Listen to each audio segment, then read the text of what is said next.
نحمده ونصلي على رسوله الكريم أما بعد فأعوذ بالله من الشيطان الرجيم بسم الله الرحمن الرحيم رب اشرح لي صدري ويسر لي أمري واحلل عقدة من لساني يفقهوا قولي. سورۃ البقرہ. اللہ تعالیٰ نے فرمایا یا ایھا الذین آمنوا، اے لوگو جو ایمان لائے ہو، استعینوا بالصبر والصلاۃ، تم صبر اور نماز سے مدد حاصل کرو. ان اللہ مع الصابرین، یقیناً اللہ صبر کرنے والوں کے ساتھ ہے. دعا کریں اللہ تعالیٰ سے کہ اللہ مجھ کو صابر بنا دے، اللہ مجھ کو شاکر بنا دے. پھر کچھ صبر کے مراحل کا ذکر آیا، خاص طور پہ موت کا ذکر آیا. موت بڑا صبر آزما معاملہ ہوتا ہے. پھر ہم نے ایک عام موت اور فی سبیل اللہ موت کا تھوڑا سا فرق ڈسکس کیا تھا. یاد ہے آپ کو کہ عام موت تو، طبعی موت تو، ایکسیڈنٹل ڈیتھ تو ہو جاتی ہے، انسان کی انٹینشن تو نہیں ہوتی کہ ہم مرنے جا رہے ہیں. فی سبیل اللہ میں کیا ہوتا ہے، وہ تو اس ارادے سے نکلا ہے کہ میں مر جاؤں گا، یا اس تیاری سے نکلا ہے کہ مجھے موت آ سکتی ہے. وہ تو شہید ہو گیا، اس نے تو درجے پا لیے. جو اس کے متعلقین رہ جاتے ہیں پیچھے، والدین ہیں، ماں ہے، بہن بھائی ہیں، شوہر اگر ہے، یا بیوی اور بچے، تو ان کے لیے بڑا صبر آزما مرحلہ ہے ڈیتھ کو قبول کرنا. اور یہ مومن کی شان نہیں ہوتی کہ وہ موت کو ذہنی طور پہ قبول نہ کر سکے اور شیٹر ہو کے رہ جائے. کیا سوچا تھا کہ کوئی ہم خالدین فیہا والے ہیں یہاں پر. اگر کسی کی موت نے ہم کو سر پیر سے ہلا دیا ہے اور ہمارے نرو ہل کے رہ گئے ہیں، تو اس کا بھی علاج ہے. اس کا علاج یہ ہے کہ اب سے موت کو کثرت سے یاد کرنا شروع کر دیں. اور یہ میں اپنا مشورہ نہیں دے رہی، ہم تو مشورہ لینے والے ہیں. کس کا؟ نبی اکرم صلی اللہ علیہ وسلم کا. آپ صلی اللہ علیہ وسلم نے مشورہ ہم کو دیا ہے کہ موت کو کثرت سے یاد کیا کرو. ٹھیک ہے، اس سے بہت سے فائدے ہوں گے. کسی کی ڈیتھ اجنبی نہیں لگے گی، لیکن اس کے شوق کو تو کوئی ڈینائی نہیں کر سکتا. ہم کو پتہ ہے سب کو مرنا ہے، تب بھی موت کی خبر ہمیں ہلاتی ہے، وہ نیچرل ہے. لیکن اتنے اپسیٹ ہوں کہ کسی کام کے قابل ہی نہ بچیں، اس کا علاج ہے. اس کا علاج یہ ہے کہ موت کو یاد کرتے رہیں اور موت کی تیاری کرتے رہیں. موت پہ بہت زیادہ ہل جانا اس بات کی علامت ہے کہ دنیا سے بہت زیادہ اٹیچ ہوئے ہوئے ہیں، ٹو ڈیپلی انوالوڈ، ٹو انٹرینچڈ. اتنے انٹرینچڈ ہو جائیں گے، اتنے زیادہ انوالو ہو جائیں گے، تو پھر موت بہت ایلین لگے گی. حالانکہ موت کہاں اجنبی ہے. بعض دفعہ حدیث انسان پڑھتا ہے، کچھ حدیثیں سامنے آتی ہیں. ایک میں یہ موضوع آیا ہے کہ موت کا فرشتہ ہر انسان کو دن میں 5 دفعہ آ کے دیکھتا ہے. کتنی دفعہ پتہ نہیں، جب سے صبح ہوئی ہے فجر کے وقت سے لے کے اب تک پتہ نہیں کتنی مرتبہ وہ جھانک کر جا چکا ہے، مجھ کو بھی اور آپ کو بھی. لیکن ابھی موت کا وقت آیا نہیں ہے. تو یہ ملک الموت بہت دور نہیں ہے. کچھ نہیں پتا چھٹیوں کے بعد کون ہوگا یہاں ہم میں سے اور کون نہیں ہوگا. ہمیں تو کل کا بھی نہیں معلوم. کہنے کو بہت آسان ہے، میں کہہ رہی ہوں نا آپ سے، لیکن مجھ کو یقین ہے میں کل زندہ ہوں گی. میں اپنی بات بتا رہی ہوں آپ کو. مجھے 100% یقین نہیں ہے کہ میں کل مر بھی سکتی ہوں، اس لیے کہ انسان بہرحال امید پر زندہ ہے نا. ہم پر امید لوگ ہیں، ہم پازیٹیو لوگ ہیں. ہم کہتے نہیں انشاءاللہ اللہ کل بھی مجھ کو موقع دے گا. تو لہٰذا یہ موت کا معاملہ ایسا ہے کہ جو بہت ڈیفیکلٹ ہے، بہت مشکل ہے، لیکن اس کی تیاری کا طریقہ آپ صلی اللہ علیہ وسلم نے سکھا دیا ہے ہم کو. اگر ہم سمجھتے ہیں کہ موت ہمارے لیے بہت مشکل ہو گئی ہے ایکسیپٹ کرنی، تو ذرا دنیا سے اپنے آپ کو نکالیں. یہ سمجھ جائیں کہ میں بہت زیادہ دنیا کی فکروں میں ملوث ہو چکی ہوں. ذمہ داریاں بعض دفعہ انسان پہ بہت پڑی ہوئی ہوتی ہیں، تو بھی اپنے آپ کو ایکسٹریکٹ کرنا مشکل ہوتا ہے. تو ذمہ داریاں پوری کرتے ہوئے ذہنی طور پہ اپنے آپ کو ڈیٹیچ کریں. کس طرح؟ موت کو یاد کر کر کے اور اس کی تیاری کر کر کے. تو اللہ نے تسلی دے دی ہے کہ جو اللہ کی راہ میں مارے گئے ان کو مردہ نہیں کہو. وَلَا تَقُولُوا لِمَن يُقْتَلُ فِي سَبِيلِ اللَّهِ أَمْوَاتٌ بَلْ أَحْيَاءٌ وَلَٰكِن لَّا تَشْعُرُونَ. جو لوگ اللہ کی راہ میں مارے جائیں ان کو مردہ نہیں کہو، ایسے لوگ تو حقیقت میں زندہ ہیں مگر تمہیں ان کی زندگی کا شعور نہیں ہوتا۔ یعنی والنٹیرلی جو اپنی جان اللہ کو دے دے حقیقت میں وہ جینے کا راز پا گیا، ابدی راحتیں اس نے حاصل کر لیں۔ پھر ہم نے اس پر بات کی تھی کہ کوئی یہ نہ سوچے کہ شہید واقعی زندہ ہے۔ شہید کی موت پر وہی سارے احکامات نافذ ہوں گے جو کسی عام انسان کی موت پر نافذ ہوتے ہیں۔ مثلا وراثت بٹے گی، مثلا عدت گزرنے کے بعد بیوہ نکاح کر سکتی ہے، مثلا اس کو قبر میں دفن کیا جائے گا، مثلا قبر پر جا کر دعا نہیں کریں گے۔ زندہ سے تو کہہ دیتے ہیں کہ میرے لیے دعا کریں، ہم ایک دوسرے سے کہتے ہیں میرے لیے دعا کریں، اس کی اجازت ہے۔ کوئی یہ نہ سوچے کہ شہید کو اللہ نے زندہ کہہ دیا، اب میں اس کی قبر پر جا کر کہوں کہ اے فلاں میرے لیے دعا کرو، یہ نہیں کہہ سکتے۔ اسی لیے اللہ نے کہا کہ وَلَٰكِن لَا تَشْعُرُونَ، تم کو پتہ نہیں ہے ان کی زندگی کیسی ہے۔ پھر آگے مزید صبر کے مراحل، وَلَنَبْلُوَنَّكُمْ بِشَيْءٍ مِّنَ الْخَوْفِ وَالْجُوعِ وَنَقْصٍ مِّنَ الْأَمْوَالِ وَالْأَنفُسِ وَالثَّمَرَاتِ، ہم ضرور بالضرور تمہیں خوف اور خطر، فاقہ کشی، جان اور مال کے نقصانات اور آمدنیوں کے گھاٹے میں مبتلا کر کے تمہاری آزمائش کریں گے، ڈیفینیٹلی کریں گے۔ وَبَشِّرِ الصَّابِرِينَ، تو اے نبی صلی اللہ علیہ وسلم بشارت دے دیجئے صبر کرنے والوں کو۔ انسان کی خصوصیات میں سے ایک خصوصیت صبر ہے، جو ہماری ڈسٹنگوشنگ کوالٹیز ہیں ایز اے ہیومن بینگ، اس میں ایک ڈسٹنگوشنگ کوالٹی ہماری ہے صبر کرنا۔ نہ جانوروں میں یہ خوبی موجود ہے نہ فرشتوں کے اندر۔ تو پتہ یہ چلا کہ آزمائشیں صبر کا امتحان لینے آتی ہیں، اور بغیر آزمائش کے تو obviously صبر نہیں ہو سکتا۔ اور کسی نے اگر کہا کہ God give me patience but soon، تو وہ سون بھی نہیں ملتا۔ یہ تربیت کے ساتھ آتا ہے، ٹھہراؤ کے ساتھ آتا ہے۔ اور جو صبر کر لیں اللہ تعالیٰ نے خوشخبری سنا دی ان کو، وَبَشِّرِ الصَّابِرِينَ، جو صبر کے امتحان میں کامیاب ہو گئے۔ الَّذِينَ إِذَا أَصَابَتْهُمْ مُصِيبَةٌ، یہ وہ لوگ ہیں جن پر جب کوئی مصیبت آ پڑتی ہے، قالوا، کہتے ہیں، اِنَّا لِلَّهِ وَإِنَّا إِلَيْهِ راجعون، کہ ہم اللہ ہی کے ہیں اور اللہ ہی کی طرف ہم کو پلٹ کر جانا ہے۔ انتہائی حسین آیت ہے۔ پہلے ٹکڑے میں خود کو تسلی دی گئی ہے، اپنے آپ کو، اِنَّا لِلَّهِ، کہ بے شک ہم تو اللہ کے ہیں۔ کیا دیکھیں، کوئی مصیبت آئے تو ایک اور سبب جو انسان کو اذیت پہنچاتا ہے، ایک تو مصیبت آ گئی ہے وہ چیز، دوسری چیز جو انسان کو تکلیف پہنچاتی ہے وہ یہ کہ میرا قصور تھا، مجھ کو یہ کر لینا چاہیے تھا تو یہ نہ ہوتا، اگر ہم نے فلاں جگہ ڈاکٹر کے پاس علاج نہیں کروایا ہوتا تو وہ نہ مرتا، اگر ہم نے اس طرح چوکیدار کھڑا کر دیا ہوتا تو چوری نہ ہوتی۔ ہوتا ہے نا، ہم نے پہلے پتہ کر لیا ہوتا تو وہاں پہ رشتہ نہ کرتے، پتہ ہوتا وہ لوگ ایسے ہیں ہم کاروبار نہ کرتے۔ یہ پچھتاوے جو ہوتے ہیں۔ اِنَّا لِلَّهِ کیا بتا رہا ہے کہ میں خود مختار نہیں ہوں، تسلی۔ اِنَّا لِلَّهِ کیا بتا رہا ہے کہ زندگی کے سارے فیصلے میرے بس کے نہیں ہیں، میں عقل کل نہیں ہوں، میں عالم الغیب نہیں ہوں، مجھے بالکل نہیں پتا کہ کل کو اس فیصلے کا کیا نتیجہ نکلنا ہے۔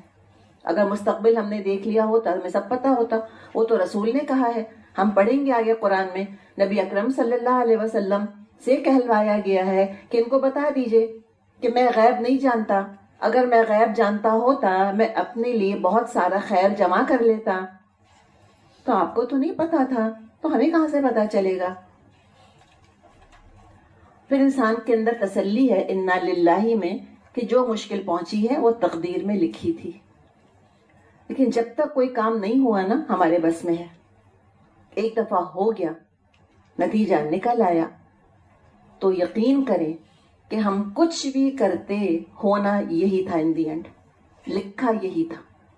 ہم کچھ بھی کر لیتے، ہم کوئی اور بالکل 180 ڈگری والا راستہ اختیار کر لیتے، بالکل ٹینجنٹ پہ چلے جاتے، تب بھی لوٹ کر اسی مقام پر آتے. ہونا یہی تھا. تو تقدیر کا لکھا یہ سبقت کر جاتا ہے. پھر انا للہ، ہم تو اللہ کے ہیں، اللہ کی پراپرٹی ہیں، ہم تو اللہ کی ملکیت ہیں، اللہ مالک ہے، تو مالک کو پورا حق ہے جو چاہے میرے لیے فیصلہ کرے. اور اللہ کے ساتھ گمان کہ اللہ نے جو فیصلہ کیا ہے، ہو سکتا ہے مجھے بہتری نظر نہ آ رہی ہو، لیکن ضرور ہوگی میری بہتری، ضرور ہوگی. اس لیے کہ میرا خالق، میرا مالک مجھ کو برباد نہیں کرنا چاہتا، اور مجھ سے بڑھ کر میرا خیر خواہ ہے. اور پھر آگے دوسرا ٹکڑا، وَإِنَّا إِلَيْهِ رَاجِعُونَ، اور لوٹ کر پلٹ کر ہم کو اللہ ہی کی طرف جانا ہے. یقین اس پر کہ دنیا کون سی ہمیشہ رہنی ہے، مجھے کون سا ہمیشہ رہنا ہے، اس میں لوٹ کر تو رب کے پاس ہی جانا ہے نا. تو جو دکھ تکلیف مجھ کو پہنچی ہے وہ دراصل میرے لیے اجر جمع کر رہی ہے، میرے درجات بلند کر رہی ہے. یہ تکلیف میرا تزکیہ کر رہی ہے. شاید آپ نے آزمایا ہو، بعض دفعہ انسان فیصلے کرتا ہے اور بہت اچھا نتیجہ نکلتا رہتا ہے. انسان سوچتا ہے میں جو فیصلہ کرتی ہوں بالکل صحیح کرتی ہوں. ایک فیصلہ کرتا ہے، اتنا غلط اس کا نتیجہ سامنے آتا ہے، سارا غرور ٹوٹ جاتا ہے انسان کا، سارا تکبر انسان کا ٹوٹ جاتا ہے. اور ٹوٹنا ضروری تھا، اس تکبر کے ساتھ جنت میں داخل نہیں ہو سکتے تھے. تو اللہ تزکیہ کرتا ہے ہمارا مشکلات کے ذریعے سے. اللہ دھوتا ہے ہم کو. ہم روتے ہیں، ہم دیکھتے ہیں اپنے قصوروں کو، ہم گڑ گڑاتے ہیں، معافیاں مانگتے ہیں اللہ سے کہ اللہ مجھے معاف کر دے. اپنے بچے نے دکھ پہنچایا، تکلیف ہے کہ نہیں ہے؟ یاد آتا ہے میں نے بھی تو یہی کیا تھا اپنی ماں کے ساتھ. تو انسان گڑ گڑاتا ہے، انسان پہ روتا ہے. تو یہ بہت کچھ اللہ تعالیٰ ہمیں سکھاتے ہیں. اللہ تعالیٰ ہمارا دشمن ہے، الرحمن ہے، رحیم ہے، ودود ہے، غفار ہے، ستار ہے. وہ تو الحمدللہ ہمارا خالق ہے، رب ہے، مالک، ہر طرح بہتری چاہتا ہے وہ تو ہماری. تو کبھی مومن پر کوئی مشکل عذاب بن کے نہیں آتی، نیور، کبھی بھی نہیں، کبھی عذاب نہیں. وہ آتی ہے تزکیہ کرنے کے لیے، وہ آتی ہے تربیت کرنے کے لیے، وہ آتی ہے ادب سکھانے کے لیے، وہ آتی ہے کوئی سبق سکھانے کے لیے. تو ہم سب صبر کرنے والے ہیں الحمدللہ کہ اللہ ہی کی طرف تو لوٹ کے جائیں گے. تو ایسے ہی لوگ ہیں جو کہ یہ کہتے ہیں کہ انا للہ و انا الیہ راجعون. صحیح مسلم میں حدیث ہے، آپ صلی اللہ علیہ وسلم پر کوئی مشکل پریشانی آتی، آپ کہتے انا للہ و انا الیہ راجعون، اللہم اجرنی فی مصیبتی و اخلف لی خیرا منہا. کہ اللہ تعالیٰ اس مصیبت پہ مجھ کو اجر عطا فرما اور مجھ کو اس سے بہتر عطا فرما. کوئی مصیبت آئے دعا یہ کر لیا کریں. کون سی مصیبت؟ ہم کب پڑھتے ہیں انا للہ بتائیے؟ موت کے وقت پڑھتے ہیں. موت تو مصیبت ہے ہی، اس کے علاوہ جو کمتر درجے کی مصیبتیں ہیں ان پر بھی صحابہ کا طریقہ یہی ہمیں ملتا ہے. بعض روایات میں ہمیں ملتا ہے اگر ان کا چراغ بھی گل ہو جاتا تھا تو وہ انا للہ و انا الیہ راجعون پڑھتے تھے.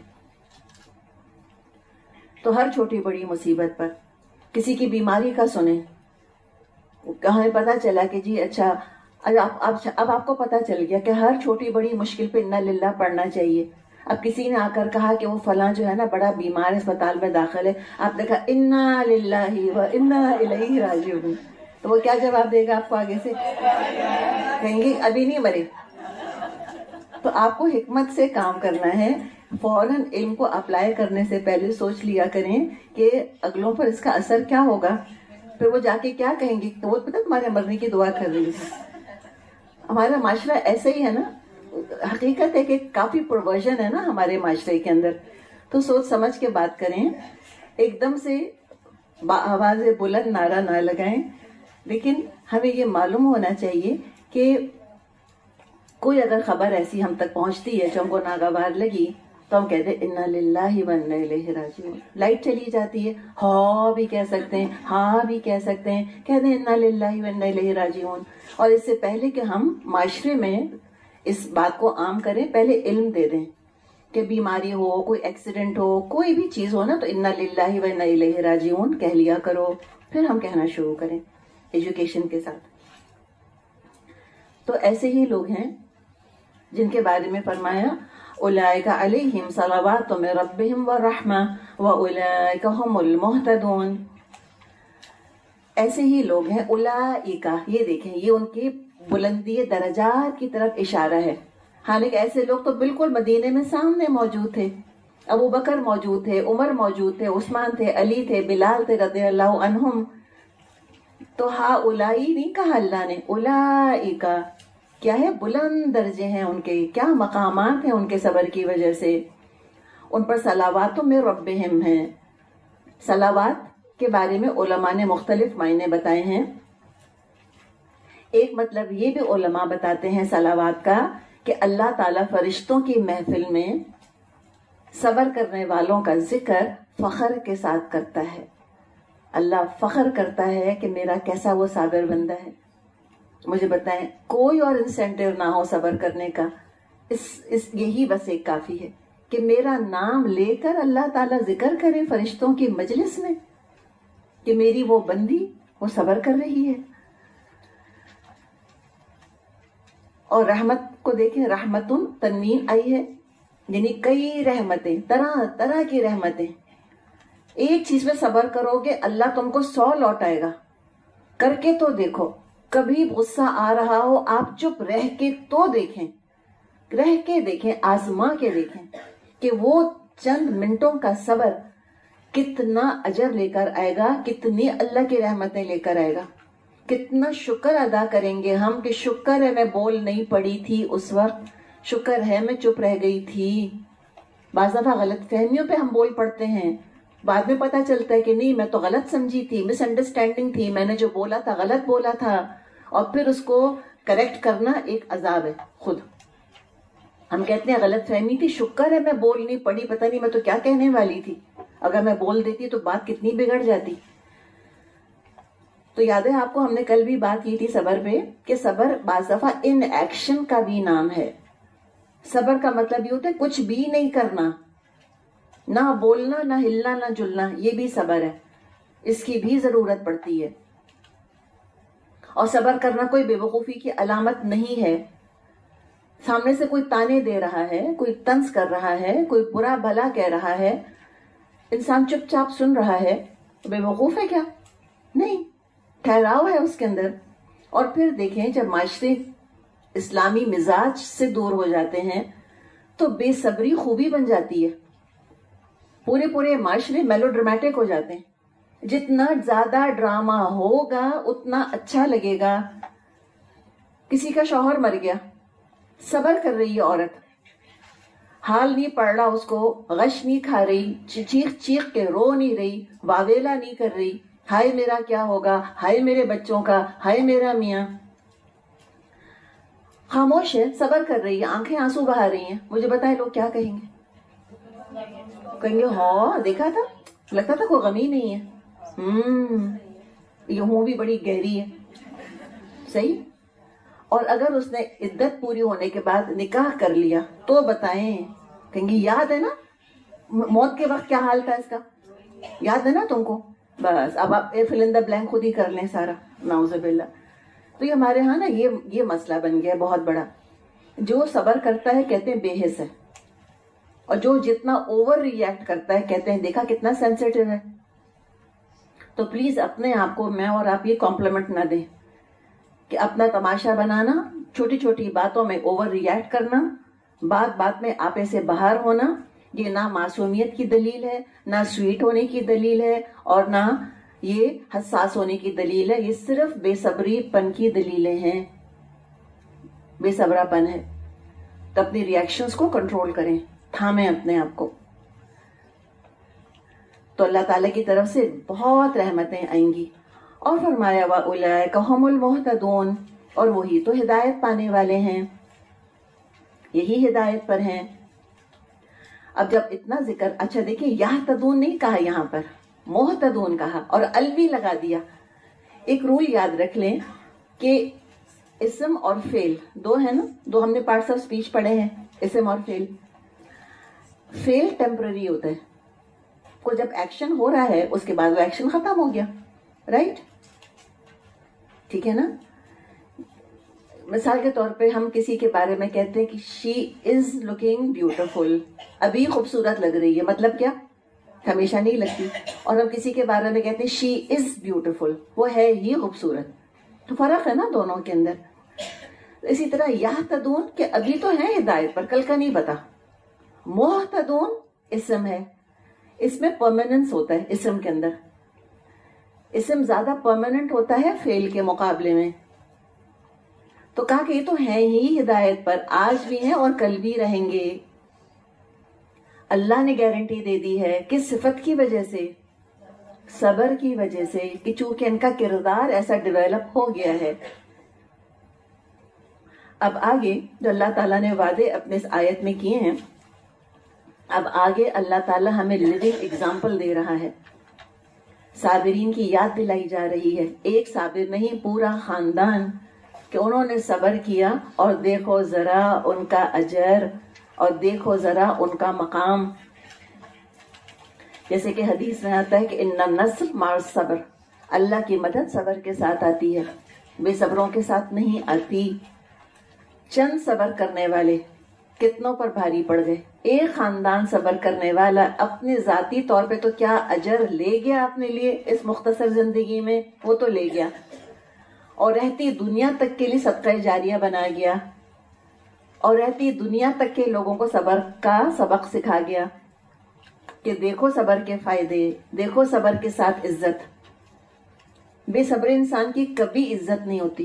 لوگ ان کو پیمپر تو کر دیتے ہیں، لوگ ان کو کیٹر تو کر لیتے ہیں، کبھی نہیں عزت کر سکتے بے صبر انسان کی. وہ تماشا اتنا بنتا ہے نا، اپنا تماشا بناتا ہے بیچارہ. تو اب دیکھو صبر کے فائدے اور صبر کرنے والے کیسے ہوتے ہیں. تو یاد دلا دی یہاں پر اللہ تعالیٰ نے ابراہیم علیہ السلام کی، ہاجر علیہ السلام کی اور اسماعیل علیہ السلام کی. تمام مردوں کے لیے ابراہیم علیہ السلام اور عورتوں کے لیے بھی. تمام عورتوں کے لیے حاجر علیہ السلام. عورتیں پیچھے کبھی نہیں رہیں صبر کرنے میں، نیور. صفت صبر یہ نہیں ہے کہ اس میں کوئی مردوں کو فوقیت حاصل ہے عورتوں کے اوپر. اگر مردوں نے صبر کیا، عورتوں نے کم صبر نہیں کیا. اور اگر بچوں کو دیکھنا ہے تو دیکھ لو اسماعیل علیہ السلام کو، بچے بھی صابر ہوتے ہیں، ٹین ایجرز بھی صابر ہوتے ہیں. تو اس کے لیے اللہ تعالیٰ نے اپنے شعائر کی طرف توجہ دلائی ہے. ان الصفا والمروہ من شعائر اللہ، یقیناً صفا اور مروہ اللہ کی نشانیوں میں سے ہیں. صفا اور مروہ مکہ کی مشہور پہاڑیاں ہیں، شعائر ہیں. کل بھی آپ کو بتایا تھا شعیرہ کی جمع ہے علامت. یہ شعائر جو ہوتے ہیں، جیسے مثال کے طور پہ کہیں پاکستان کا جھنڈا نظر آ جائے تو ہمیں کیا یاد آئے گا اس سے؟ پاکستان آبویسلی. تو شعیرہ وہ چیز ہوتی ہے کہ اس کو دیکھتے ہی ذہن آٹومیٹکلی چلا جاتا ہے اس چیز کی طرف جس کی وہ علامت ہوتی ہے. تو اللہ تعالیٰ نے بھی کچھ اپنے شعائر بنائے ہیں. جیسے کہیں اذان ہو رہی ہے، کس کی علامت ہے؟ اسلام کی علامت ہے. حج کس کی علامت ہے؟ اسلام کی علامت ہے. الحمدللہ. جو اللہ تعالیٰ نے یہ مقرر کر دیے ہیں ان میں کوئی اضافہ نہیں کر سکتا. اگر کسی نے کہا کہ یہ چیز جو میں نے بنائی ہے یہ بھی اللہ کا شعار ہے، وہی شرک شروع ہو جائے گا. مثال کے طور پہ بیت اللہ شعائر اللہ میں سے ہے کہ نہیں ہے؟ اللہ کی یاد آتی ہے. اب کوئی اچھا وہاں کی اپنی عبادت ہے اسپیشل، کوئی کہتا ہے کہ فلاں مزار بھی شاعر اللہ ہے، تو اب کیا ہوگا؟ لوگ وہاں جا کر حج کریں گے. آپ نے سنا ہوگا نا کہ لوگ حج بھی کر رہے ہوتے ہیں, کچھ چیز بنا لیتے ہیں, کہتے ہیں جی ہم حج کرنے جا رہے ہیں فلاں جگہ, اور وہاں طواف بھی کریں گے, نعوذ باللہ. تو سارے کا سارا شرک شروع ہو جائے گا. تو اپنی طرف سے کوئی اضافہ نہیں کر سکتے. نمبر 1 جو اللہ نے فکس کر دیے, and of the story. Number 2 جو اللہ نے اپنے شاعر کے ساتھ عبادت کا طریقہ فکس کر دیا, وہ چینج نہیں ہو سکتا, نہ اضافہ نہ کمی. اب دیکھیں میں کتنے صبر سے بیٹھی ہوں, ہے نا, اور آپ لکھ رہی ہیں جی. طواف ہے مثال کے طور پہ. طواف کیا ہے؟ شاعر اللہ میں سے ہے. ایک طریقہ ہے نا, بیت اللہ خود شاعر اللہ ہے. اس شاعر اللہ کا اللہ تعالیٰ نے ایک طریقہ بتایا کہ اس میں عبادت کیسے کرنی چاہیے. طواف مثال کے طور پہ کوئی اضافہ کر سکتا ہے خلوص نیت کی وجہ سے کہ ہم 8 چکر لگا لیں. کوئی کمی کر سکتا ہے کہ 6 لگا لیں. کوئی چینج کر سکتا ہے کہ کاؤنٹر کلاک وائز کے بجائے ہم کلاک وائز شروع کر دیں. کوئی تبدیلی کر سکتا ہے کہ ہجر اسود کے بجائے رکن یمانی سے شروع کر دیں یا حتیم کے اندر سے گزر جائیں. نہیں کر سکتا. تو عبادات فکسڈ ہیں, ان کو آگے پیچھے بالکل بھی نہیں چھیڑنا چاہیے.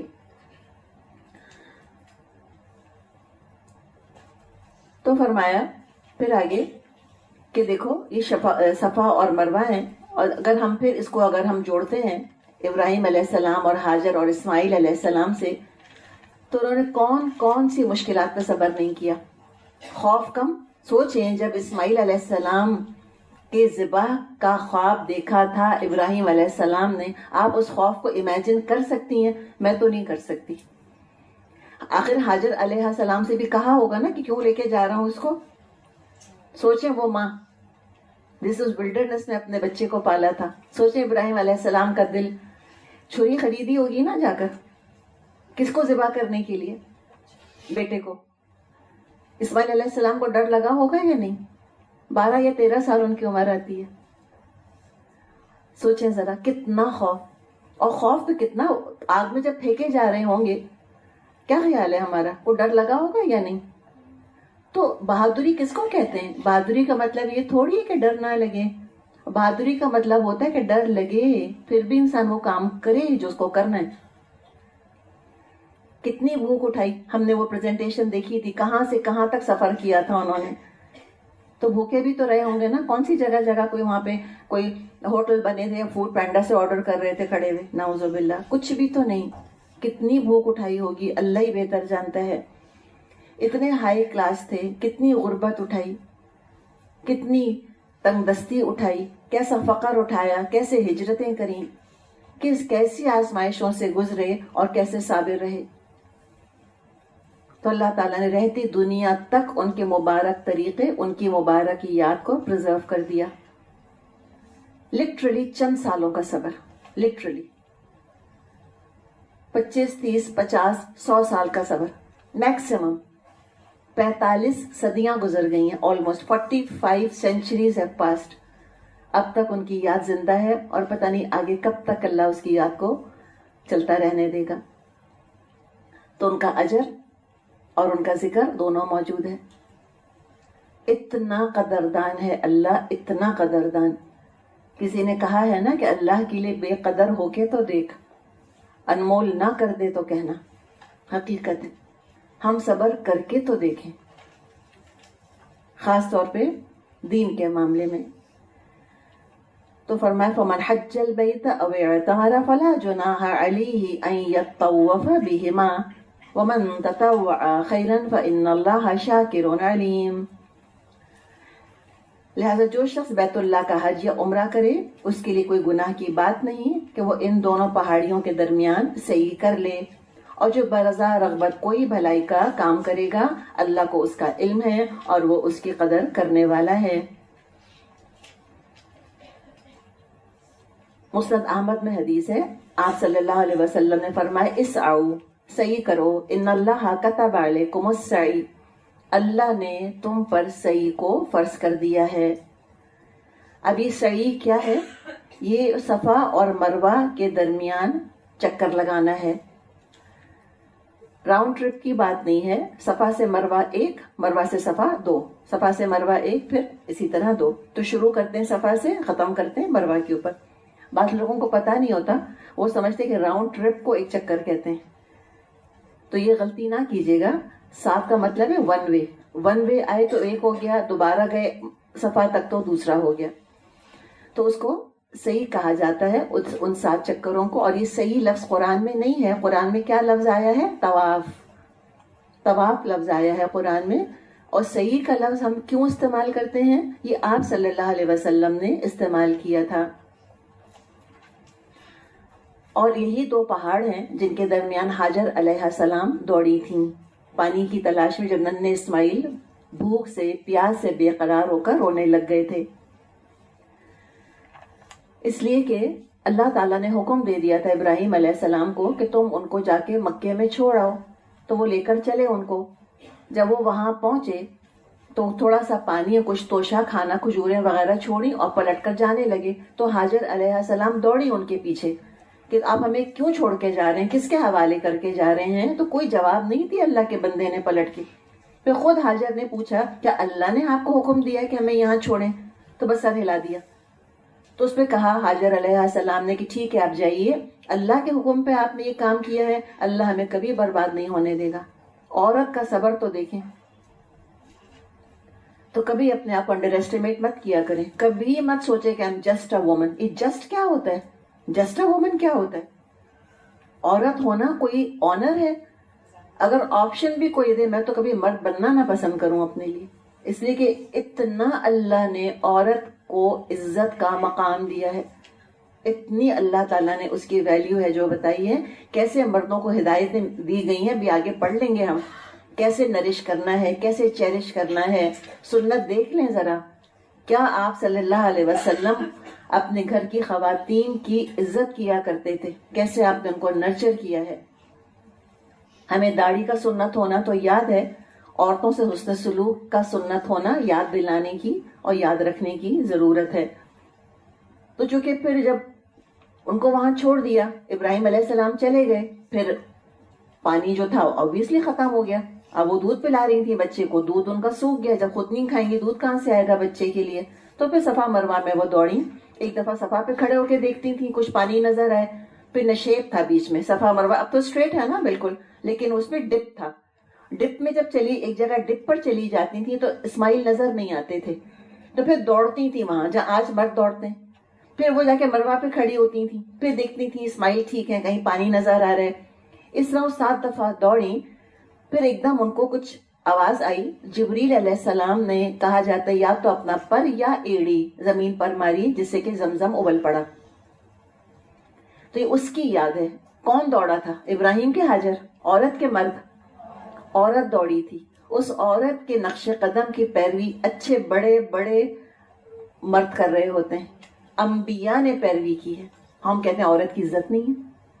کمال کی بات. کس لیے دوڑی تھی؟ دین کے لیے کہ دنیا کے لیے؟ پانی چاہیے تھا یا کیا چاہیے تھا؟ پانی چاہیے تھا، سمپل. تو جو دنیا کی جدوجہد بھی ماں کرتی ہے اپنی اولاد کے لیے، سب کا سب عبادت ہے اس کا. یہ ماں کی دوڑ بھاگ کرنا، آپ کا اپنے بچوں کو اسکول کے لیے تیار کر کے بھیجنا، ناشتہ دینا، کھانے کا خیال کرنا، طریقہ اور نیت درست ہے، سراسر ہم عبادت کے اندر ہیں. ماں بننا کتنا بڑا آنر ہے، جس کو آج اتنا بڑا ایک بوجھ سمجھ لیا گیا، اتنی بڑی لائبلٹی سمجھ لی گئی ہے ماں بننے کو، کہ اس کو جتنا اپنے سے دور رکھا جائے اتنا بہتر ہے. یہ سب چیزیں اسلام کا مزاج نہیں ہے، یہ ہم نے بنا لیا ہے اپنے لیے. ہمیں اندازہ نہیں ہے اولاد کتنی برکت لے کر آتی ہے. اولاد اب کہاں نعمت لگتی ہے لوگوں کو، ایک عذاب لگنے لگ گئی ہے. مدرہڈ کو کون سیلیبریٹ کرتا ہے؟ اللہ نے سیلیبریٹ کیا ہے. سیلیبریشن آف مدرہڈ ہے یہ، جس کی پیروی آج بڑے بڑے مرد کر رہے ہوتے ہیں الحمدللہ. تو یہ ساری یادیں تازہ ہو جاتی ہیں. یہ ہے صفا اور مروہ. اور بعض روایات میں یہ بھی ہمیں ملتا ہے کہ مروہ ہی وہ پہاڑی تھی جس پر کہ ابراہیم علیہ السلام نے اسماعیل علیہ السلام کو ذبح کیا تھا. اچھا، اب مسئلہ کیا ہوا؟ اتنا تو ہمیں پتا ہے کہ حج اور عمرے کا انٹیگرل پارٹ ہے صحیح کرنا، اور ابراہیم علیہ السلام کے زمانے سے طریقہ یہی چلا آ رہا ہے. اچھا، پھر ہوا کیا ود پیسج آف ٹائم؟ ہوا یہ کہ زمانے جاہلیت میں یعنی کہ جب مشرکین جب شرک شروع ہو گیا مکے میں اور ابراہیم علیہ السلام کے طریقے میں ایڈلٹریشن کر دی، ملاوٹ کر دی، تو ایک ملاوٹ یہ کری کہ حج اور عمرے کے طریقوں میں شرکیہ طریقے شامل کر لیے تھے مشرکین نے. صفا اور مروہ پہ 2 بت رکھ دیے تھے انہوں نے، ایک کا نام تھا اصاف، ایک کا نام تھا نائلہ. اب یہ سوال مت پوچھیے گا کہ میرے بچے کا نام نائلہ ہے. عثمان رضی اللہ عنہ کی بیوی کا نام بھی نائلہ تھا. نائلہ نام رکھنے میں کوئی مسئلہ نہیں ہے. تو ایک کا نام اصاف، ایک کا نام نائلہ تھا. بعض لوگ صحیح کرتے، دونوں بتوں کو بوسہ دیا کرتے.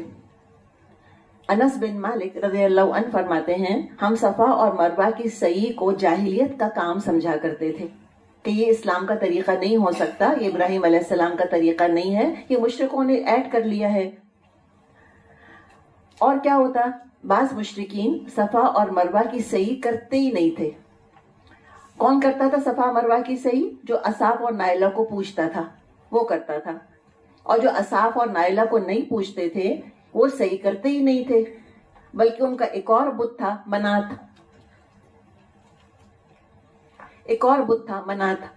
وہ منات بت کا طواف کرتے اور مکہ آ کر صفا مروہ کی سعی کو گناہ سمجھا کرتے تھے. تو یہ ساری غلط فہمیاں دور کر دی گئیں اور آپ صلی اللہ علیہ وسلم نے فرما دیا کہ نہیں، تم سعی کرو، اللہ نے تم پر سعی فرض کر دی ہے.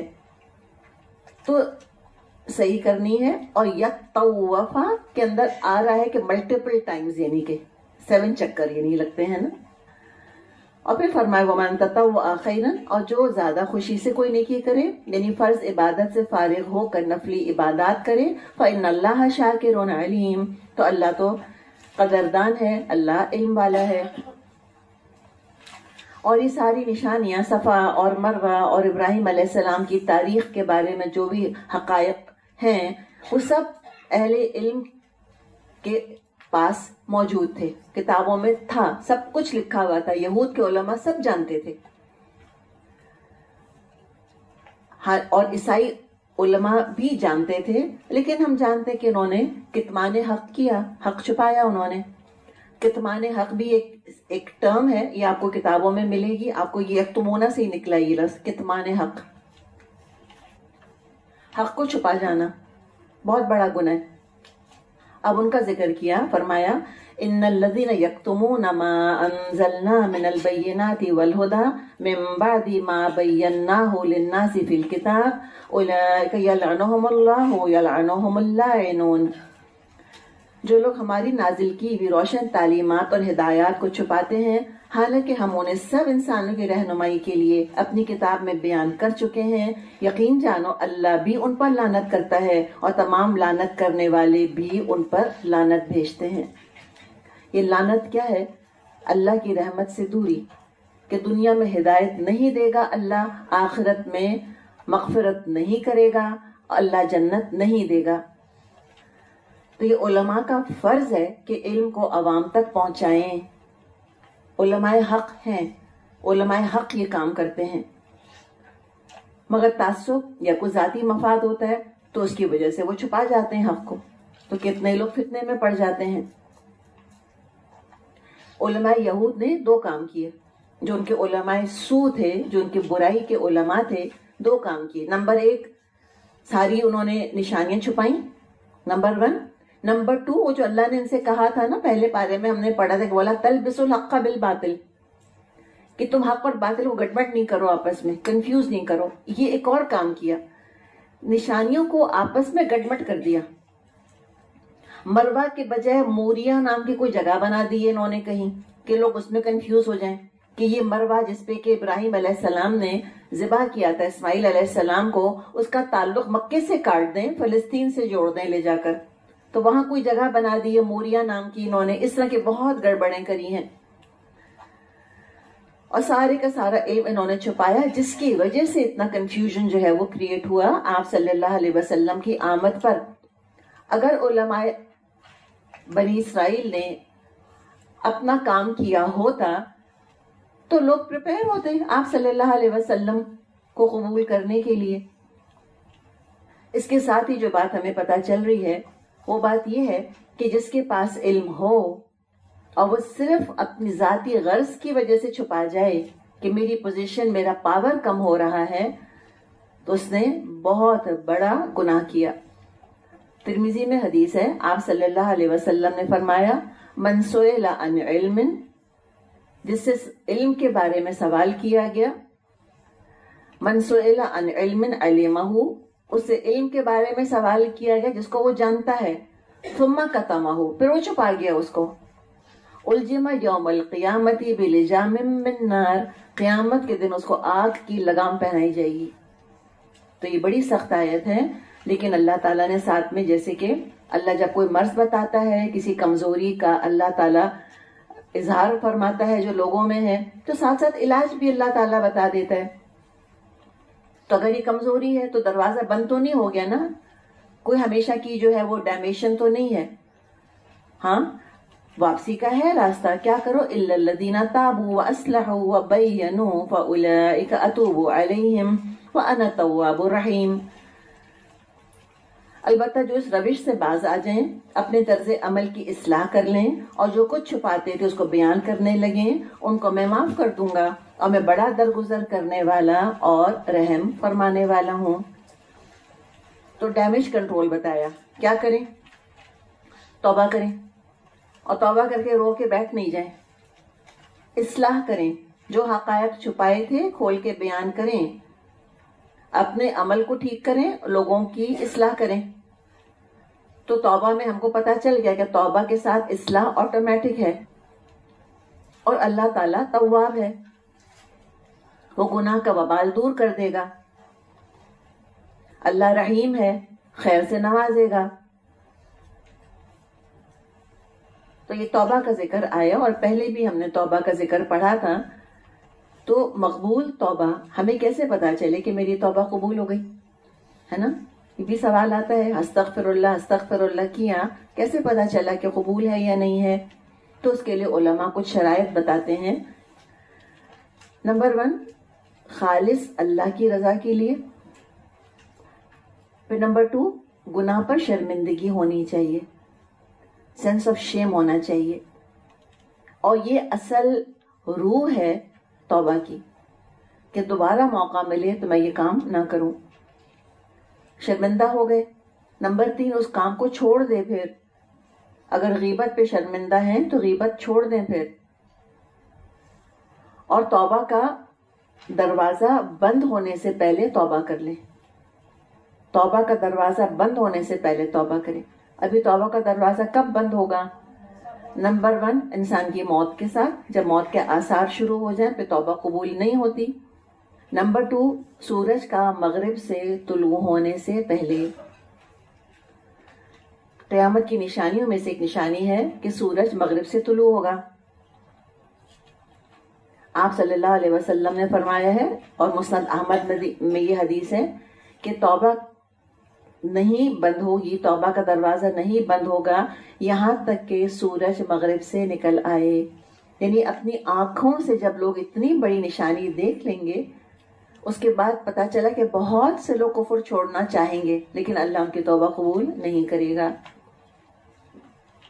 اور جس حال میں مر گئے ان کے بارے میں فرمایا، ان الذین کفروا وماتوا وهم کفار اولئک علیہم لعنۃ اللہ والملائکۃ والناس اجمعین خالدین فیہا لا یخفف عنہم العذاب ولا هم ینظرون.